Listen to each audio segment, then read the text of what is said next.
I wanted to talk to you about your guitars. Mm-hmm. Now, this is a guitar. Unfortunately, the headstock, we can't really see it unless I do that, but that's cool.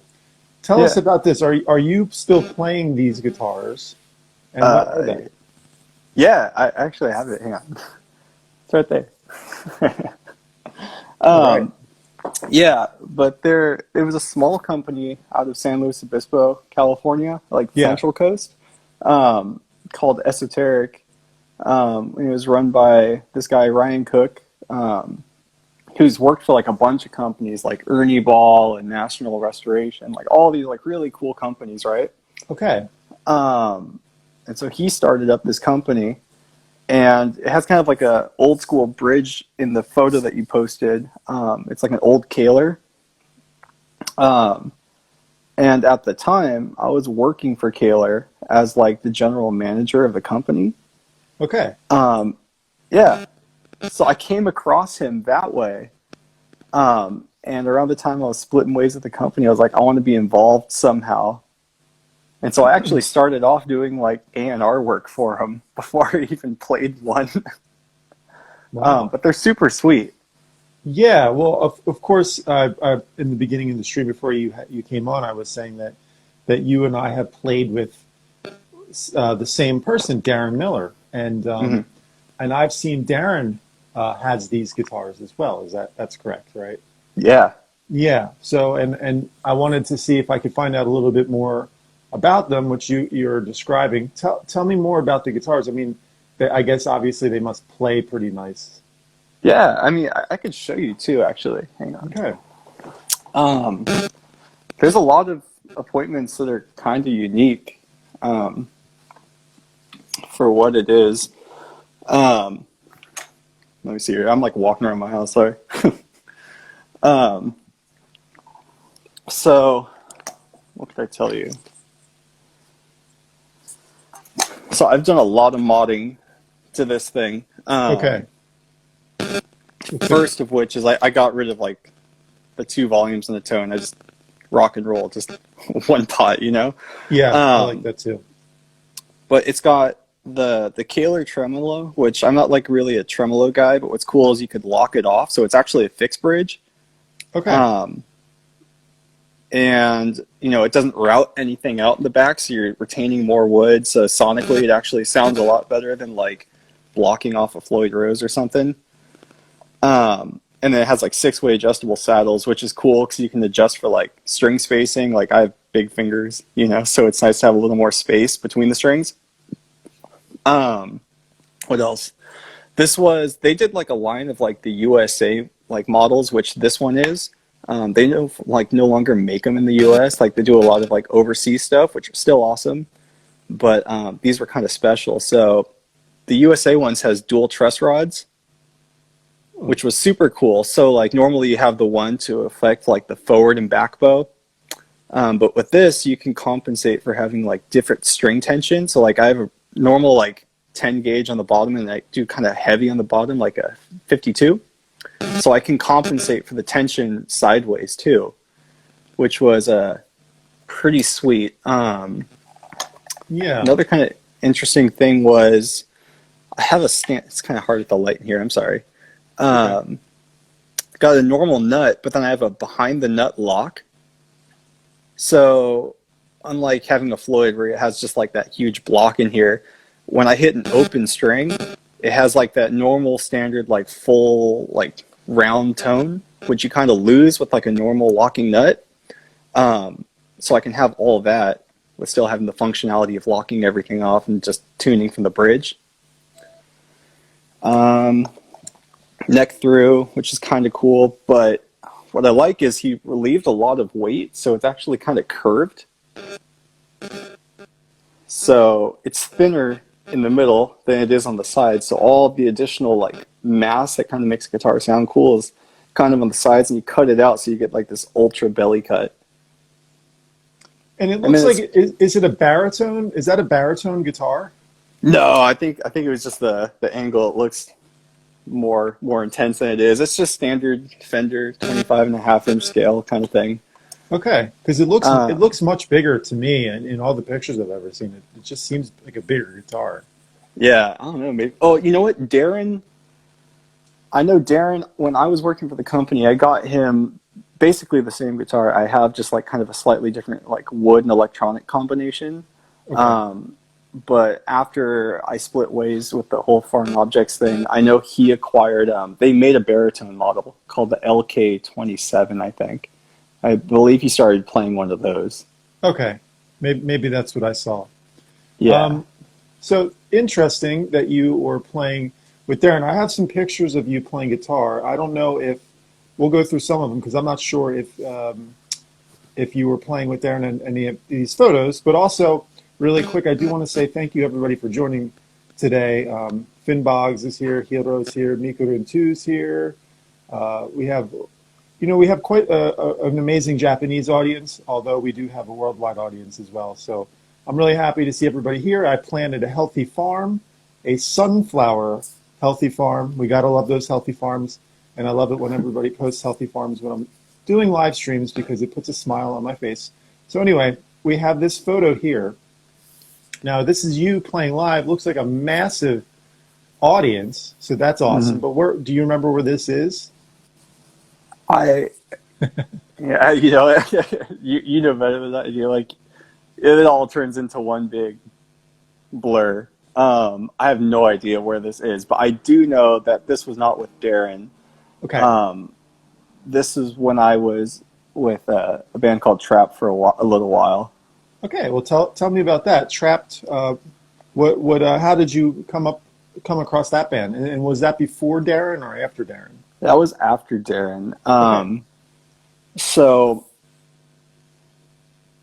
basically, there was a guy I knew who was like the head of A&R at the time for like Friedman Amps and Morgan and all that stuff.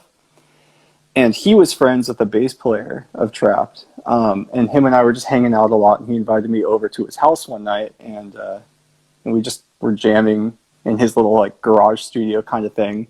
And we became friends. Didn't live too far from each other, kind of kept in contact, but it was just like close acquaintances. And one day I just got a call saying, "Hey, we're having issues. Could you fill in for like 3 shows?" 3 shows turned into like, "Hey, are you available to do a couple more shows? Do you want to go to Japan? Do you want to like go all this stuff?" And it just kind of turned into like one continuous fill-in, I guess. So it was all just kind of like a happy accident. Just say yes to everything that comes your way. Yeah, that's fantastic. So, do you typically do that with bands? Are you available for hire if a band is looking for a guitar player, or are you kind of just want to do your own thing? I mean, do you have your own music that you want to pursue, or? Yeah, that's kind of I'm kind of figuring that out. You know, COVID's kind of like changing how all of us are thinking a little bit. Yeah. In the beginning, it was all just kind of like I just wanted to play. You know, I didn't really care if it was my own stuff. So I played for a bunch of different people over the years, and it was just kind of like one friend got me in contact with somebody else. So I just kept like falling into these like really happy, awesome accidents, which ended up just allowing me to see a lot of the world and play guitar. Um, but in recent, I guess, months because of COVID, it's kind of allowed me to take a step back and really hone in on becoming more of a writer, which I never really focused on doing because I just wanted to go out and like play rock and roll and like see the world and kind of be a menace. So right now, I mean, I'd be happy to do session work or play shows and stuff, but I have been writing some music, and it's been really rewarding. It's a different aspect of this whole thing that I never really delve into too much, but I'm having a lot of fun. Yeah, that's. I mean, just think about how our boy Darren feels. I mean, he's a songwriter, and I told him the other day when I had him on the Chaos Stream. I said, "You're not only are you a writer, but you're a very, very successful writer. And how many bands do you know where the biggest song that they have?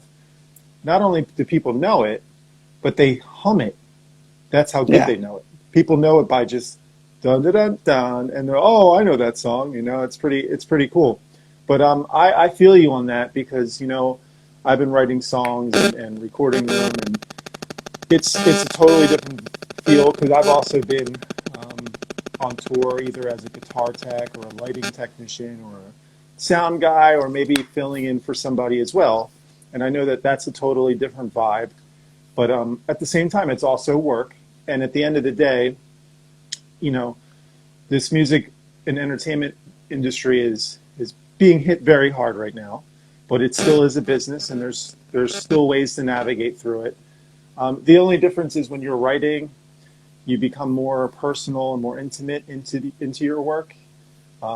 So it can throw a curveball at you if you don't notice it. But it's still work. You know, writing songs. I mean, I was looking at trying to become a full-time songwriter where I would sell my publishing rights to companies. And there's these cats in Tennessee and Nashville. They write anywhere between 400 and 600 songs a year.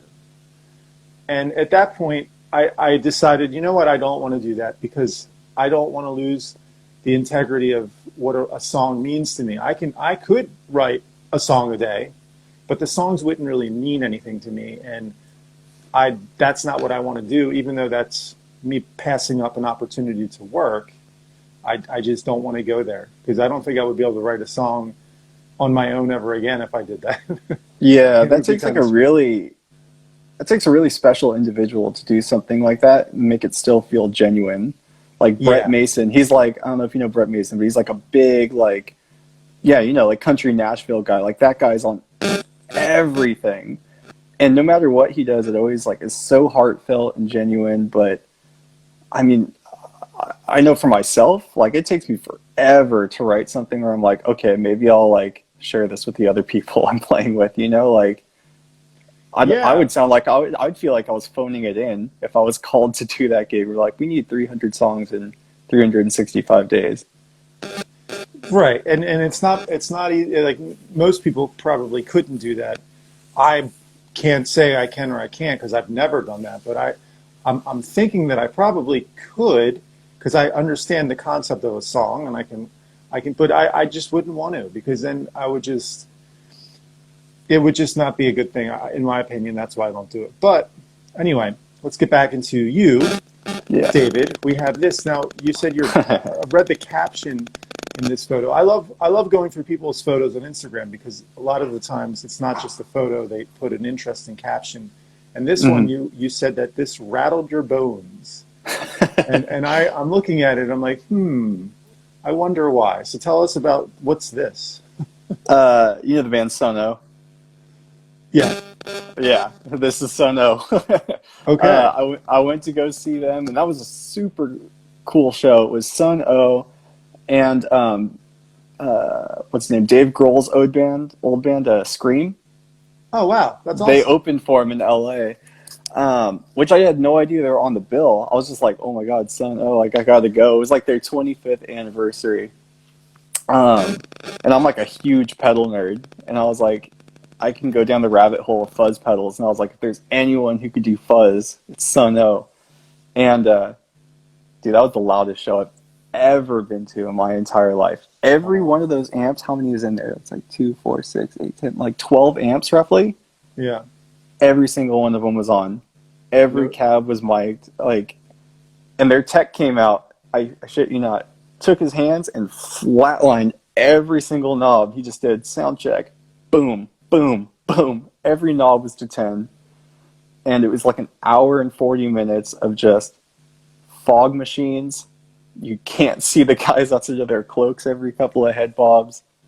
And yeah, I feel like I got like shin splints and everything just from the rattling of the bass. It was wild. Are you with a string company or is this just your personal stash? Yeah, I'm with Ernie Ball. Okay. And I love that stuff. Those Colbooks that you pulled up in there are the best strings I've ever played. Yeah, you know, I used to be with DR. Right now I don't have a string company. Of course I would love to. I'll have to talk to you maybe after the stream. But my buddy who played with me in my old band, who actually played with Darren and was singing in CKY for a split second, actually, way back in the day, which is an interesting story. But he this was like in the early 2000s. He let me try his cobalt strings, and he was like, "Dude, these are awesome." Like, yeah, whatever, they're strings. But I will say, when I played them, I was like, these are pretty badass. Yeah. I agree. They took some getting used to, because we all play like primarily like nickel based strings. So the high end frequency kind of caught me off guard for a little bit, but I like playing old strings. So if you can play them hard for like a day or two, they sound just as sweet as like any standard string, but like they don't die out super quick. So you get that sweet like full round sound of like a standard like brass string or whatever they're made out of for way longer. They're sweet.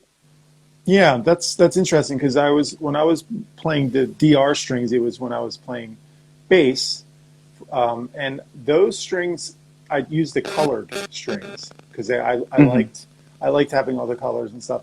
And the one thing I'll say is they sounded great for the first like 2 or 3 hours, and then they were the type of strings that they just went dead immediately. Yeah. And you'd have to change them. Now, fortunately, if you have a string endorsement, you can change them immediately, and it's not going to, put a huge dent in your bank account. But I mean, those strings are like $40-$50 a pack. So I mean, I was changing them every show. I'd have a new pair. But luckily, I was getting them at the time, so it wasn't too bad of a problem. But yeah, I saw that. That's crazy. Yeah. I've seen those strings before, and I used to think they had like the coolest ads, but I was like, I wonder how do they feel crazy? Like, does the enamel of like whatever the paint is chip or? They do feel a little different. I will say they feel a little different, but they don't feel super crazy. They're not uncomfortable. And like I said, when you play them for the first hour or two, they sound amazing. Actually, they sound really good. They don't sound overly bright because obviously that coating does something to them. But the problem is that for whatever reason, they start dying really quickly, unfortunately. So the only way you can really, in my opinion, the best optimal use would be just put them on, stretch them, and then just use them right away, and they sound great. Yeah, interesting. Yeah, this was a cool picture. I just wanted to bring this one up of you. Yeah. Purple Rain. I know. Purple. I know exactly where that is. Okay. That's it's called the Crowbar in, I think it was Brisbane, Australia. Okay. Yeah, I think I might have been there before. Yeah. That's super cool. Yeah, super cool venue. That was a really fun show. As we have purple unicorns in the chats from Hero. That's fantastic. Hey. But so you've been a lot of places. I mean, you said you were in Japan as well? Yeah, for all of 48 hours. So you played one show. I flew into Japan. It was weird. So that was when I did the whole trap thing. Flew into Japan. We played for it wasn't like a USO. I think it was like some kind of like an army show, basically. You played for the troops on the base kind of thing in Okinawa. And it was super cool. It was like us and like a bunch of old like 2000 bands like POD and Hoobastank and Papa Roach and stuff. But it was cool because we were all staying in basically like military bunkers. Wow. So it was like kind of a unique experience, but they had us on a military schedule.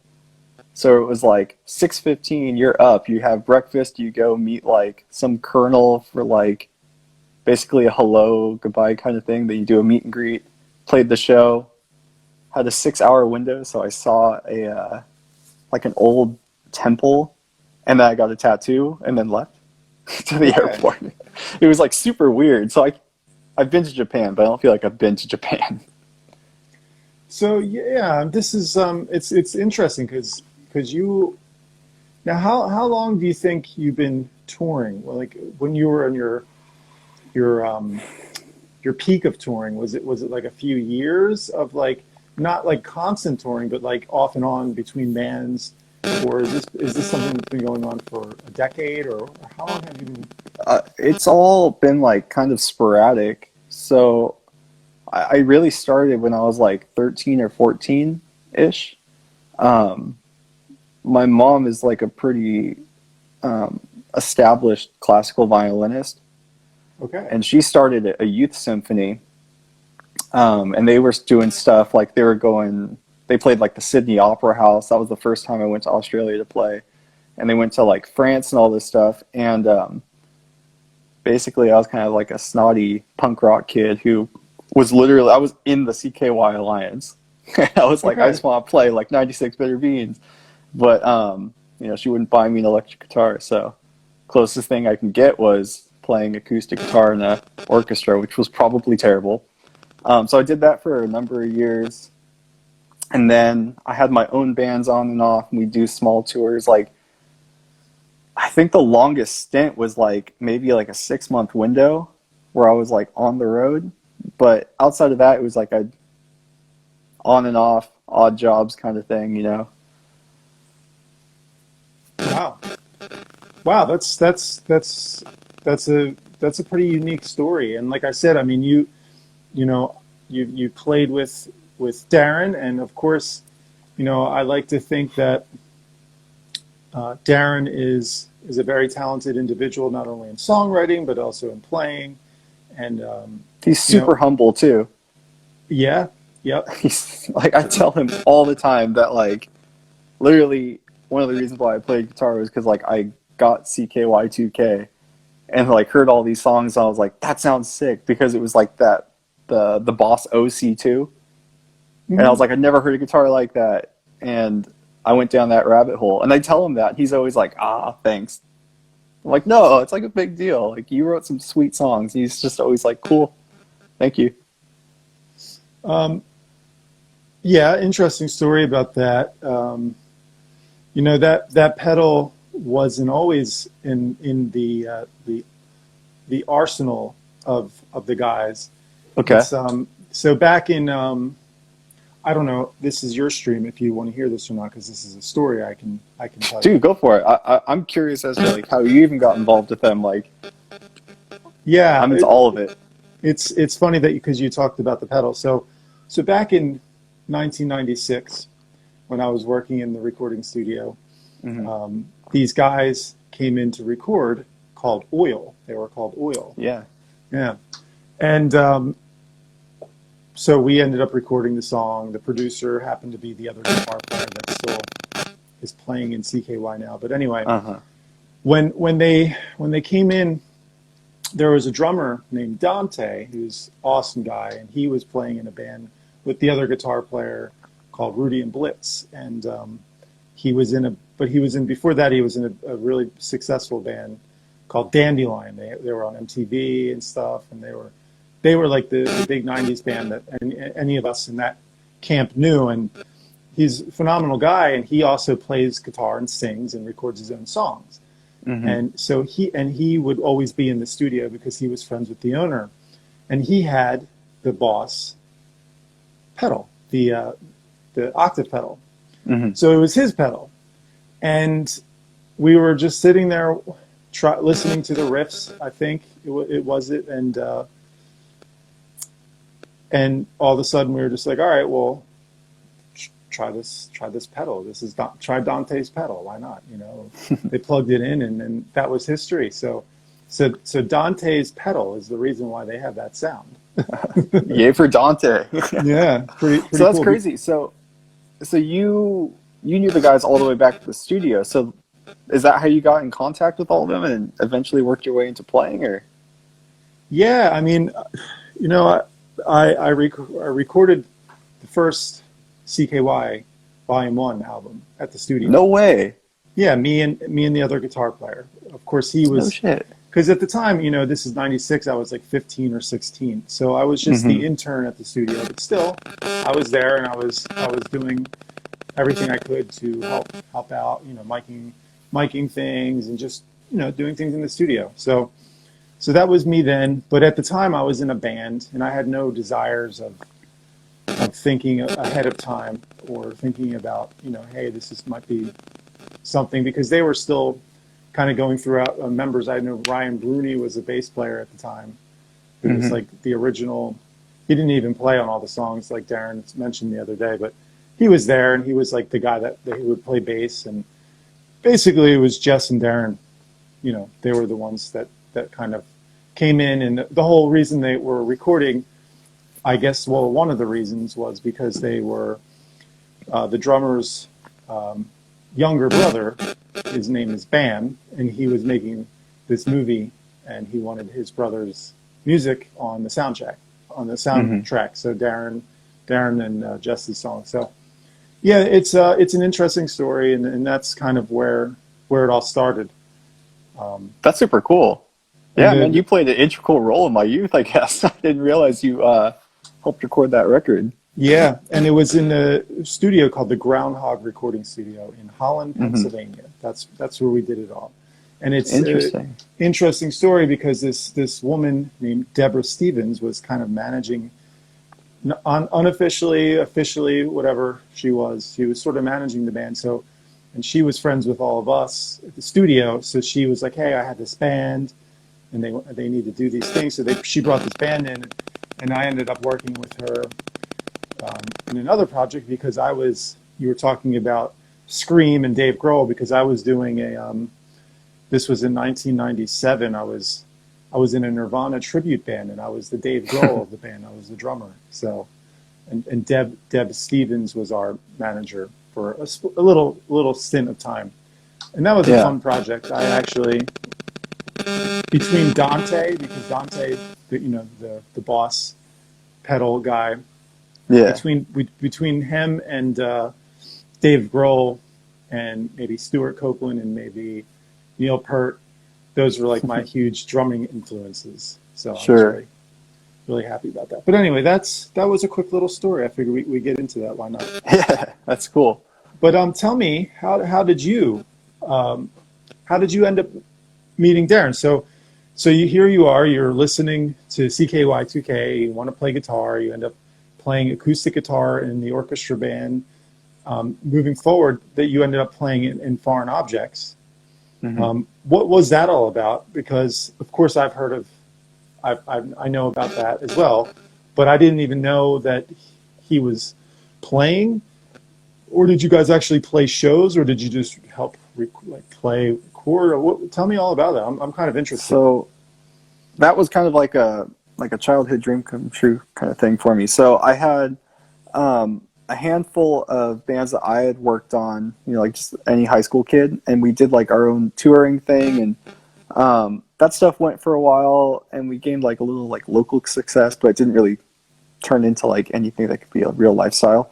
And so I ended up working for a couple of different like companies where I was like, well, if I can't play and make a living, I'll work for these companies, right? As long as like I'm involved somehow. So I was working for Esoteric, and at the time I was just, I knew a little bit about business, but not enough to be like legit. So I was like, all right, well, I'm going to reach out to bands that I know a lot about. And basically just try and get guitars into the hands of people that I grew up listening to and that I want to be associated with. So I knew I reached out to Darren when basically CKY was doing nothing. They were on like a hiatus. I know him and Chad were having like difficulties, like just through what I saw, on social media, right?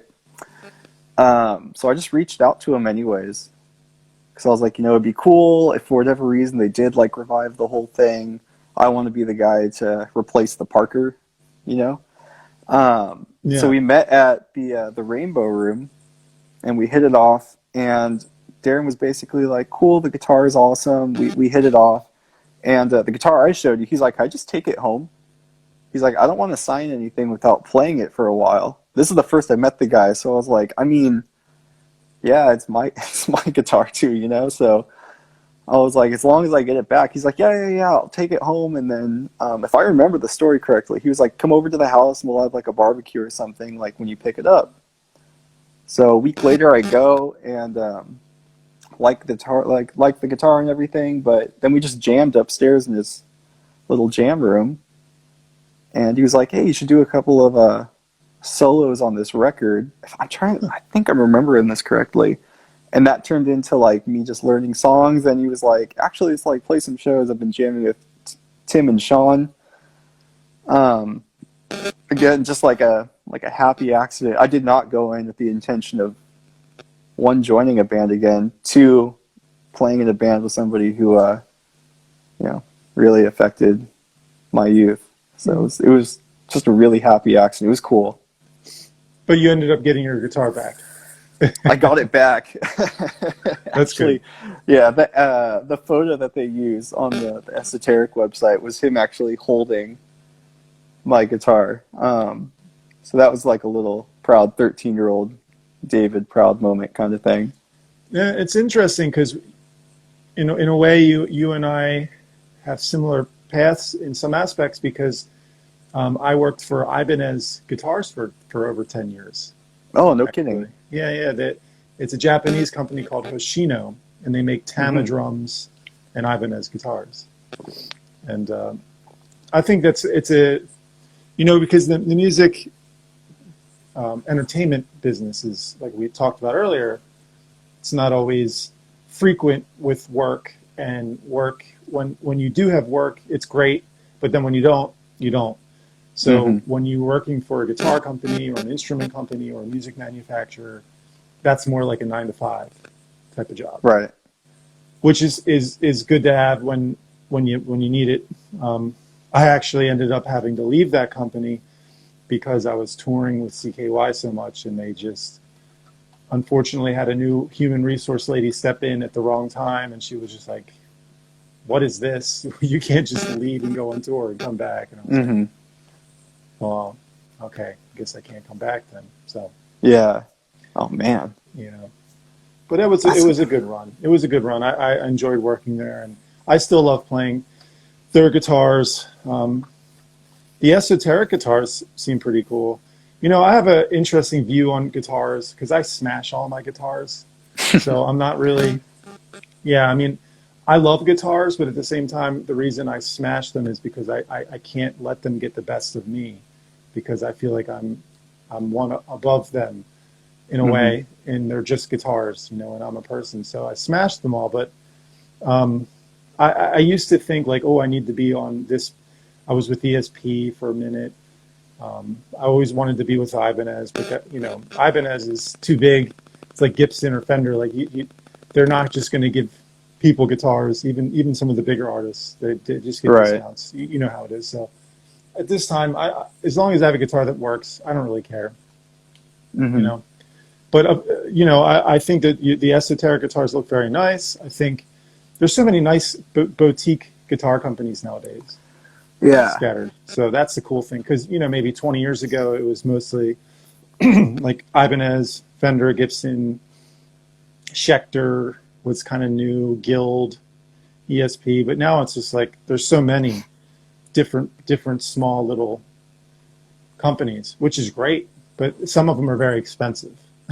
Yeah, and like I love that. I think it's so cool how like so many people are kind of getting this like punk rock attitude where they're like, you know what, like fuck it, I'm going to make that shit myself. And they're turning out super cool high-end instruments where they're doing things like this. The Esoteric has that huge belly cut scoop in the entire back. It's like I've never seen that anywhere else. It's like people are doing their own thing, which is really exciting and inspiring. But I like that old like, just fuck everything up mentality where you're like, you're smashing all your guitars, and I want to do that, but then I'm like, man, like I can't buy this guitar again. I wish there weren't so many companies, because then I could just be like, I'll just grab another Fender off the wall and smack it and then replace the neck. Yeah. I can't replace this. I've smashed like some really nice ones. Like there was one Hohner guitar I had. It was Billy Joel's guitar player's guitar. For whatever it's worth, it was kind of had a good story. It was a beautiful guitar, Wilkinson's bridge. I smashed that. That thing smashed up real good. It was really, really good. And but then because I was working at Ibanez, I was getting a lot of with Ibanez, because it's such a big company, they wouldn't allow their deforms or seconds guitars to really go out into the public. So we had to get rid of them or destroy them. So I would actually get some of their low end Geo guitars, which actually were pretty good. They actually played, and I would get them for like $20 a piece. Score. So I had, there was a while where I was just smashing a lot on stage, not in my bedroom. Yeah. Now, I had a friend of mine, which I thought was hilarious because I got him a job there later on, and he smashed one guitar. I remember he was having some problems in just mental problems, dealing with something, and he was really upset, and he smashed his guitar on his tree in his front yard. And I remember telling him, like, dude, gotta save that for the stage, man. Nobody else saw it but me. It was so Right? cool. But he smashed it in his tree on his front yard, and nobody saw it. So, Well, hey, dang. Sena is in the house. We have lots of people joining, and I appreciate everybody joining. Of course, I like to bring this up because I've been live streaming, David, a lot, over 150 live streams, and on YouTube, you can do like super chats and people can donate, and you can do Patreon, and you can do Twitch. Well, Instagram doesn't really allow any of that. So what I figured is I'll put my PayPal account in my bio link. So There you people go. have been tipping me, and I really appreciate it. Of course, you don't need to send me tips. I'm not asking for tips, but it's just an option out there. And I like to show that during the streams now because I have actually had quite a few people be very generous to me. And I thank you all for that because, live streaming is great, and of course I do it on Chaos as well on a more professional level. But I feel that doing it on my own channel is professional as well. And I don't know, David, is this something that you've ever thought about doing, like doing live streams or anything like that? Uh, I've had a couple of people like suggest it to me, but I'm like, dude, I'm not that interesting. you know, I don't Well, know. I yeah. don't know what I don't know what I would do or talk about. Well, that's the fun thing. Me neither. I think. Um, well, do you like radio? Do you Yeah. ever? Because I love radio, and I used to have my own radio station, and I hmm used to do that a lot. And then during this COVID in last March, or yeah, I think it was last March, I was like, dude, everything was kind of like nothing's going on, and I'm like, let me see what's going on here with this, and I started doing these Instagram lives, and then this just turned into first that was me like playing guitar to the phone, and I'm like, okay, well, this is getting old because I played through all my songs pretty much. I'm like, what else can I do? And then I was like, well, why don't I just start asking cool people to come on and just chat? Here we are talking to you today. And I think it's really cool that I found you because I think I saw you. I don't actually know how I ran across you. And that's the other thing is everybody I talk to, I don't really talk to them before the stream. I think with you, I probably talk to you more than most people. And as you know, what did I do? Send you a couple messages like, hey, let's do this. Not much. Yeah. I don't really script anything. I don't really know people. And I just find it really fun to, like later today, I'm going to talk to this girl named Marquetta. And she's in this huge band. Um, she, as far as like Instagram followers, they have like almost 25,000 followers, which to me is pretty big because my channel is very small, and it's just so interesting to talk to. Like I've never spoken to her, so I'm going to talk to her today, and just hmm she's see what happens, and I love it. It's kind of like a show. It's like you don't know what's going to happen. I push start, they come on, we start talking, and then that's it. And then you can either have a good conversation or not. Usually I do have a good conversation with people. But yeah, it's pretty fun, and I mean, you're good at it. Like, you definitely got the host vibe, you know. So y'all should tip him. He's got a lot of hair. It's a lot of conditioner he's got to buy. yeah, the conditioner that I use is actually it's kind of expensive, but yeah, I don't know. I think it's really fun to talk to cool people, and I talk to people in Japan. I talk to them in Australia. I get to hmm meet so many people, and like you were saying, it's also for me it's a good way to meet musicians, and I've been trying to do some good collaborations with musicians. There's a girl in Italy, Alice. She's in this band, an all-girl band, but she's like an awesome bass player, and I'm gonna collaborate with her. And there's I don't know. I'm hoping that I'll eventually come across a lot of people because just like you, I mean, I would love to be, um, I don't necessarily need to be playing my own songs on tour like Hmm. Darren does because if I was going to be doing that, it would have probably been a good idea to start doing that in the mid '90s when I was playing in my own band. But as you know, sometimes it's difficult for bands to take off and have success. And I tell Darren all the time, like, that's you're. It's obviously he's a good songwriter, a great songwriter, but at the same time, it's I think in this industry, maybe you could tell me if I'm right or wrong, David, but I think you need to have a bit of luck or be at the right place at the right time sometimes. It's, at least in my experience, it's all luck. I've met so many people, as I'm sure you have, just like touring, who have been in like small opening bands who could literally play circles around me any day of the week. And I'm like, dude, I should not be playing. People should be here to see you. Yeah. Um, which is exciting and like humiliating because I'm like, oh man, I'm like trying to make a career at this kind of thing. Um, Well, it's not humiliating because like, at the end of the day, we're all artists, and for sure.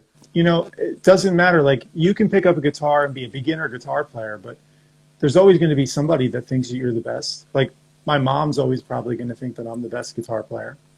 So I have one fan, Yeah, you and got one fan, it's all guaranteed. you need. I mean, it's all a matter of preference. I like to say that music isn't a mathematical equation. Hmm. David or Darren or Zach Wild, they're not mathematically better in any order. It's all opinion. It's Totally. everybody's opinion. So it's all fair game for everybody. Yeah, absolutely. Um, I don't know.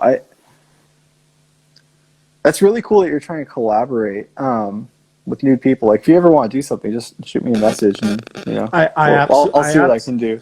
I absolutely Um, do, David. I would but absolutely love to collaborate with you on something. yeah, I'd love to. But I think my big takeaway um, in like really diving into working on my own stuff and having other people be interested in participating in it, which in the past I would have been like, yeah, like anyone, whoever. My mindset has kind of changed a little bit. Where in the past, I'd get like hired gun type gigs, and you go out there, and when you're playing for other people, you're dealing with a lot of personalities, right? Um, and if you're touring with somebody who has some level of success that they've earned, there's a little bit of ego that can go along with that, and it can get a little crazy at times, so to speak. And I think at times it can really like overshadow the art and the talent that people are really there to see. And I've really fallen into this like um, the quality of the individual over the quality of the musicianship. Because I think if people are more honest and transparent and like people are vibing off each other, the stuff has been more exciting and relatable to people versus everyone who's just like ripping Dragon Force licks, but they just can't talk to each other. You know what I mean? I absolutely know what you mean, and I'm 100% the same way. It's something that some people are fortunate enough to maybe understand at an early part of their career, or it takes time. For me, it took a little bit of time to figure this out, but what you just said is 100% correct.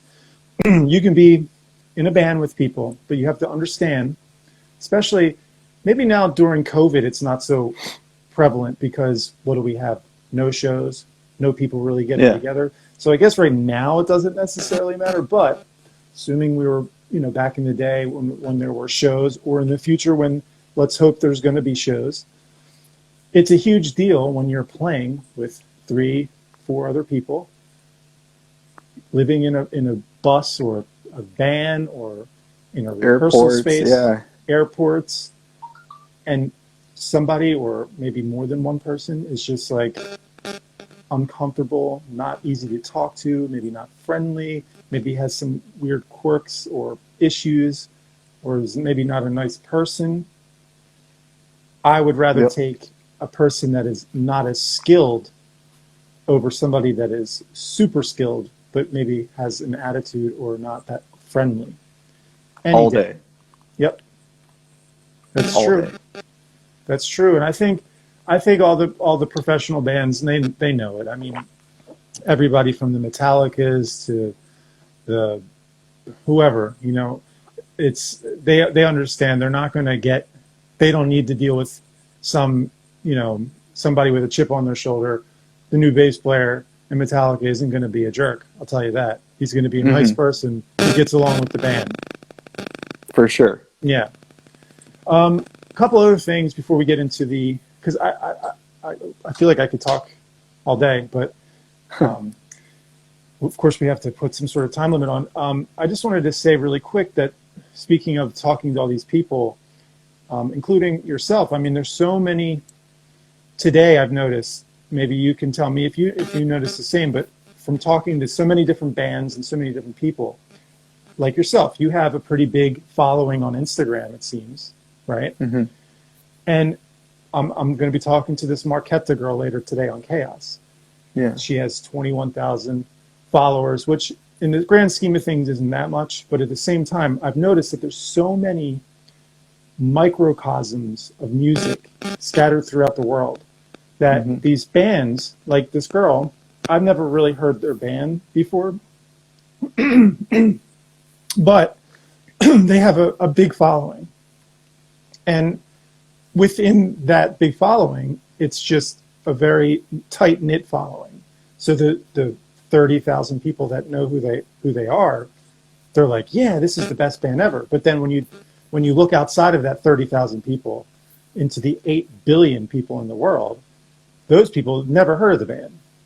Mm-hmm. And I just find it really interesting that there's so many bands today that have these awesome followings, and they are successful, but most people don't even know who they are. Yeah. You know, and it's so different because, you know, the Beatles, the Rolling Stones, back in that era, everybody knew who the popular band was, you know. Mm-hmm.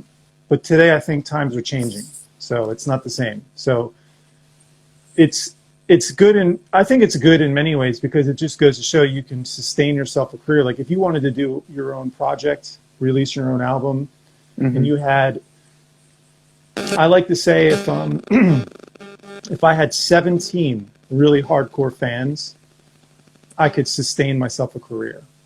Mm-hmm.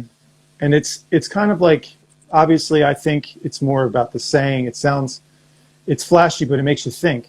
Because if you have 17 people and they bought all of your t-shirts that you offered throughout the year, all the albums that you might be able to put out, whatever that you're trying to do, if you were live streaming and those people were tipping you throughout the year, in a way, maybe 17 is a really low number. Maybe you would need more, but in a way, if you look at it like that, you don't need 1 million people to follow you to be successful.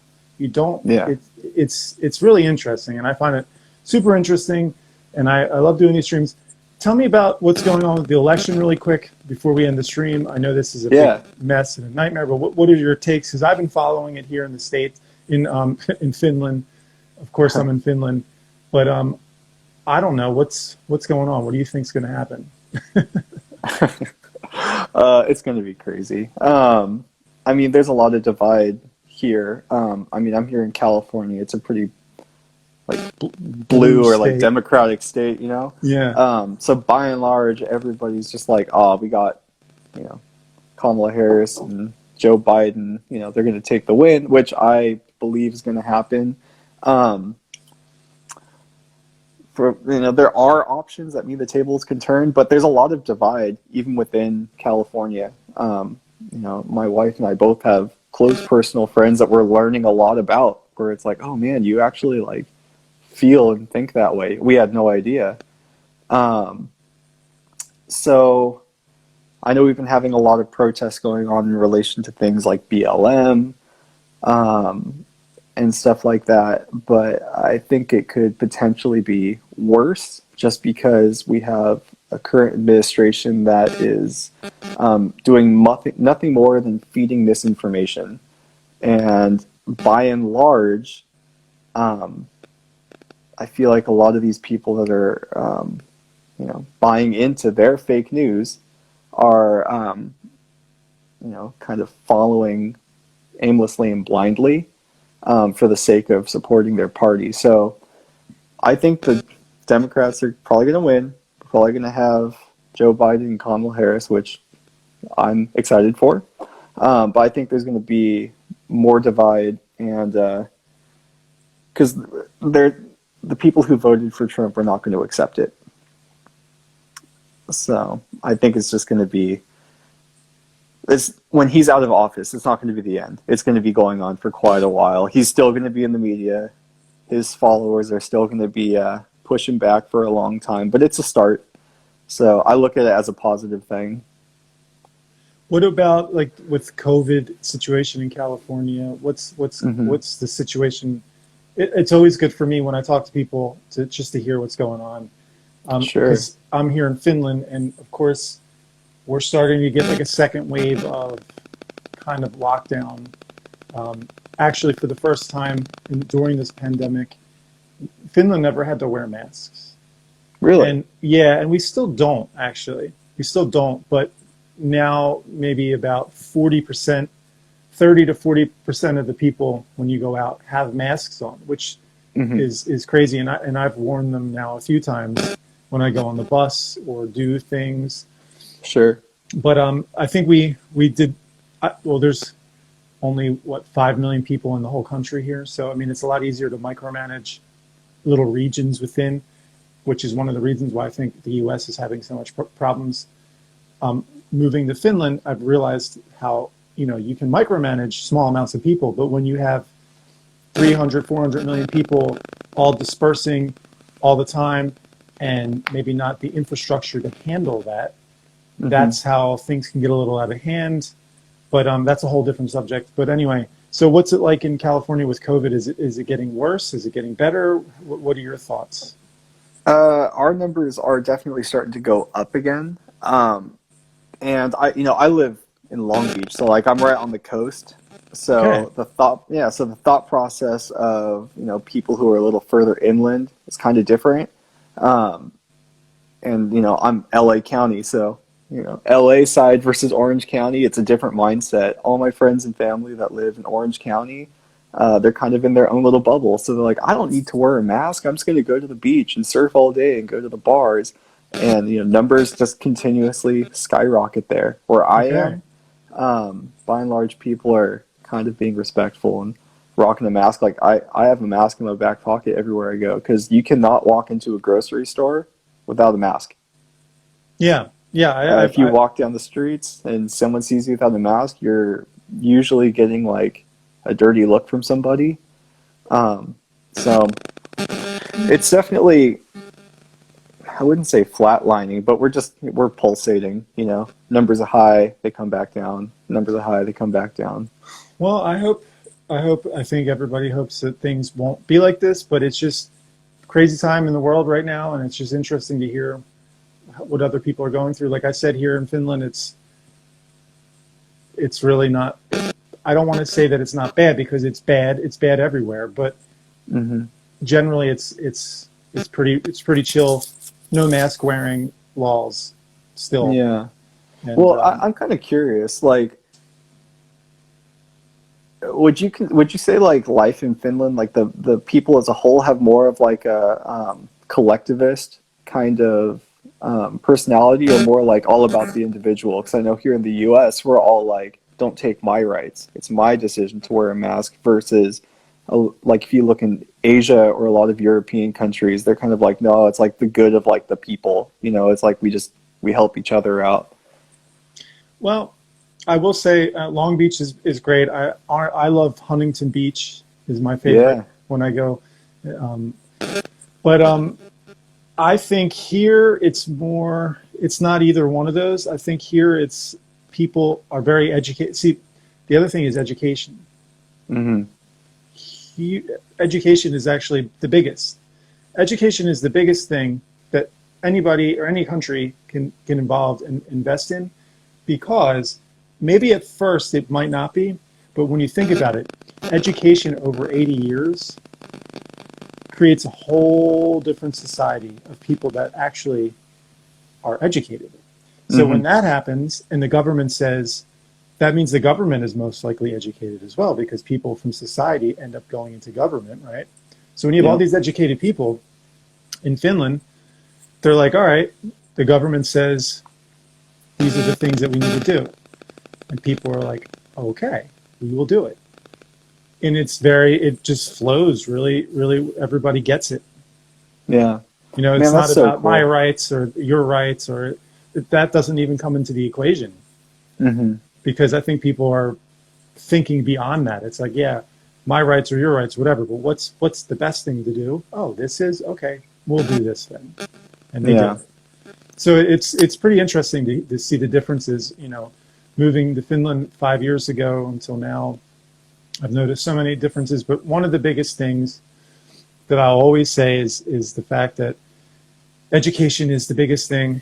You know, and I know that Democrats want to have a similar system. I think that that system works really well here, but like I said, they can micromanage it pretty well. Yeah. It's going to take a long time to be able to micromanage that in the U.S. If they could do and it. just figure out the finances alone. I mean, I could be wrong, but I think the population of California is almost on par with the population of Canada as a whole. Okay. Like, that's a lot of people. Yeah. Yeah, I mean, it's crazy. I mean, even something like the guns. You want to take the guns away?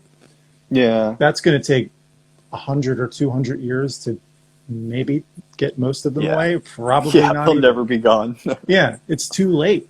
That's the thing. I mean, it's things are too late, and but what we can do is try to make them better, I guess. You know, whether it's Trump or Biden, I don't necessarily think either or is going to make a difference.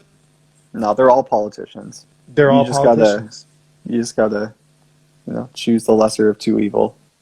Yeah, and there's conspiracies about who's actually really running the game, and we can get into that because, in my opinion, I don't necessarily think Trump or Biden would be running things. I think the people that own everything, whoever that may be, we don't know. Yeah. But I have the reptilians. It's the reptilians. They're running it all. So they want people not to be educated and get sick. Then I guess that's what's going to happen, unfortunately. Yeah. But the people do have the right to speak up, and they have. I also don't like to see all these protesting because they're, in my opinion, they're doing it. I don't know. I'm not there. I'm kind of missing out. I feel like I'm here in Finland. It's very tough to be representing the U.S. In other countries, but I do my best. So yeah, I can do only my imagine. part. Yeah, I try to do my part. It's very difficult because people don't understand, and if you, especially nowadays with our president, I'm the American. They're like, oh, they look at me like I'm Donald Trump. It's like, no. You know what's crazy? I had a similar experience where I was in Melbourne, and we played a show, and we all went to this bar afterwards. I'm like, oh, it was a good time, The Cherry? Did you go to the Cherry Bar? Oh, dang. You know what? They all kind of blended into one. Because they have the best rock and roll bar in Melbourne. But anyway, go ahead. I think this might have not been it. It was kind of a dive. But this woman turned around, and she was like, where are you guys from? And I said, oh, I'm from California. I'm from the U.S. And she was like, get out. And I was like, what? I thought it was hilarious. I was like, okay. And I slipped away, and she straight up got in an argument with the bass player, the band I was out with, about how, we're all Trump supporters and we're like poisoning the world and like all kinds of crazy stuff. And I'd never felt like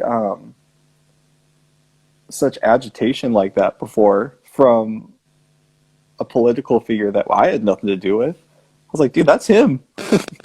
Yeah, I got nothing to do with that guy. Yeah, it's very difficult time, but that's what it is.